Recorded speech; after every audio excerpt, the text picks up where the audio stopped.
Dieses Video ist für alle Sammler von Geländebau- und Bastelmaterialien, die ihren Fundus bei jeder Gelegenheit erweitern, aber irgendwie nie so richtig abbauen. Dabei ist es eigentlich ganz einfach, aus solchen Gratisfundstücken cooles Tabletop-Gelände wie diese knorrigen Düsterwald-Module zu basteln. Und damit moin moin und herzlich willkommen zum TWS.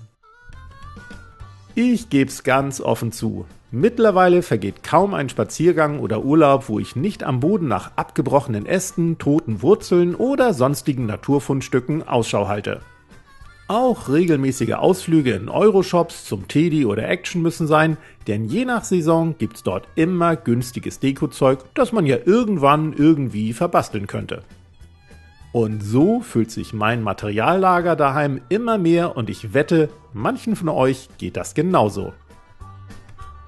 Für mein kommendes TWS-Buch Bemalung und Vegetation verfasse ich daher gerade ein Tutorial, um euch nicht nur zu zeigen, wie man aus all diesen Fundstücken und günstigen Einkäufen im Handumdrehen richtig cooles Gelände baut, sondern vor allem, wie man es atmosphärisch begrünt und passend gestaltet.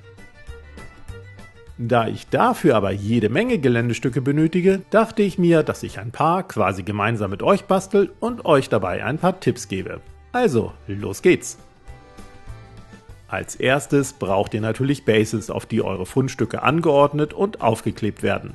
Ich nehme dafür 3 mm dünnes MDF, das man sich in vielen Baumärkten direkt als kleine Platten zuschneiden lassen kann. Mit einer frischen Klinge im Cutter lassen sich die Ecken dann fast mühelos zu Rundungen abschneiden. Wichtig ist natürlich dabei, immer vom Körper wegzuschneiden. Danach lassen sich die Kanten mit einer Raspel oder einem Elektroschleifer anschrägen, um dann mit dem eigentlichen Basteln loslegen zu können. Beim Anordnen und Aufkleben der Sachen gibt's eigentlich kein Falsch, vielmehr könnt ihr euch total austoben. Schnappt euch am besten erstmal eure großen Bauteile und schaut, auf welcher Base und in welcher Richtung sie am besten wirken. Nutzt zum Aufkleben möglichst Heißkleber, damit ihr zügig vorankommt und euch keine Trocknungszeiten ausbremsen. Ein weiteres wichtiges Werkzeug ist eine Säge, zum Beispiel eine kleine Japansäge.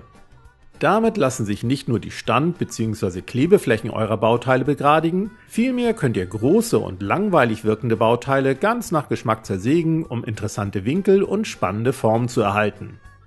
Hier habe ich zum Beispiel einen ganz normalen Ast schräg durchgesägt, um diese windschiefen Stämme zu bekommen.